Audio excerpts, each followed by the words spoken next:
மாட்டேன் எல்லா வரைக்கும் ஊத்துறீங்க. எப்போ அங்க நின்றுக்கிறீங்க நீங்க மாட்டே மாட்டேன். இல்ல நான் போச்சனே இல்ல நான் பக்கத்து ஊருக்கு போக மாட்டேன் அப்படின்னு எப்பவும் கட்டி பிடிச்சுதான் ஆடுவாரு. இன்னைக்கு அதை செய்ய சொல்ல போற இல்ல இங்க அத்தாச்சியை கட்டின ஒரு பக்கத்துல அதனால கொஞ்சம் அடக்கி வசிக்கிறாங்களாம், நல்லவங்களா நடிக்கிறாங்களாம். முதல்ல சொல்றீங்க அவர் ஏற்கனவே 2 முதல்ல கட்டி பிடிச்சிக்காரு தள்ளி ஆடுமான்னு சொன்னேன், நீ அதை கேட்க மாட்டேங்கிற. உடம்புறமெல்லாம் ஞாபகம் இல்லை அவருக்கு. ஒன்றும் பிரச்சனை இல்லை, அவருக்கு 2 புள்ள கூட சாமி என்னை ஆடி பாடி வரவிட்ட நீண்ட கால வாழ வேண்டும் என்ற வாழ்த்துக்களை உரித்தாள்.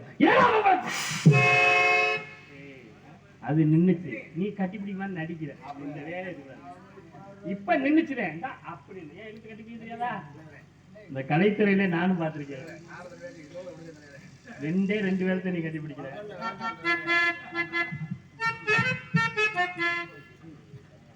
ஏற்கனவே ஒரு பக்கம்